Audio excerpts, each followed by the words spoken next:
ইটানগৰত ডাৱৰ বিস্ফোৰণ ভয়াৱহ জলপ্ৰলয় ইটানগৰত কোনো আগজাননী নাই বতৰ অৱশ্যেই ডাৱৰীয়া হৈ আছিল আজি কেইবাদিনো ধৰি আজি দেওবাৰ অফিচ কাছাৰী স্কুল সকলো বন্ধ কিন্তু দেওবাৰৰ পুৱা 10 বজাত সাধাৰণতে শান্ত হৈ থকা চহৰখনলৈ নামি আহিল এজাক বৰষুণ জাক সাধাৰণ নহয় ডাৱৰ বিস্ফোৰণৰ ফলত হোৱা ধাৰাসাৰ বৰষুণ প্ৰায় 1.5 ঘণ্টা ধৰি চহৰখনৰ ওপৰত বৰুণ দেৱতাৰ এই কোপদৃষ্টি পৰিল তাৰ পাছৰ অৱস্থাৰ আমাৰ হাতত পৰা মাত্ৰ কেইটামান স্নেপশ্বটলৈ মন কৰক বাটেৰে গৈ থাকোঁতেই পানীত উটি গ'ল স্কুটাৰ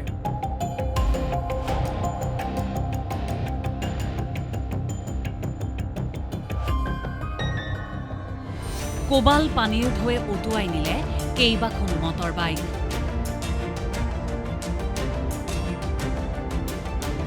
পথেৰে বৈছে খৰস্ৰোতা নৈৰ দৰে পানীৰ সোঁত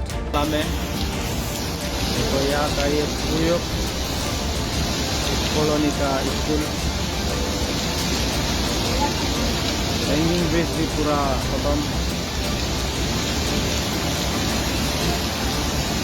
ইটানগৰৰ শ্বপিং মলৰ ভিতৰত একাঠুকৈ পানী পানীৰ সোঁতৰ কোবত আগুৱাই যাব নোৱাৰা হ'ল চলি থকা গাড়ী ভূমিস্খলনত বিস্তৰ ক্ষতি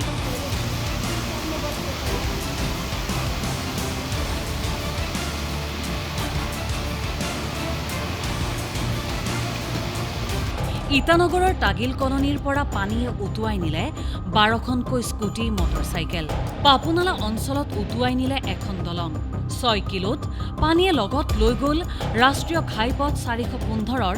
এছুৱা পথ বহু ঠাইত ভূমিস্খলন হৈ নষ্ট হৈ গ'ল বহু সা সম্পত্তি আৰক্ষী প্ৰশাসনে আৰম্ভ কৰিছে তদন্ত আৰু এনেকৈয়ে মাথো 1.5 ঘণ্টাৰ এজাক বিভীষিকাময় বৰষুণে তছনছ কৰি গ'ল অৰুণাচল প্ৰদেশৰ ৰাজধানী ইটানগৰ ব্যুৰো ইনপুটৰ সহযোগত নিউজ ডেস্ক ৰিপৰ্ট দেশ টুডে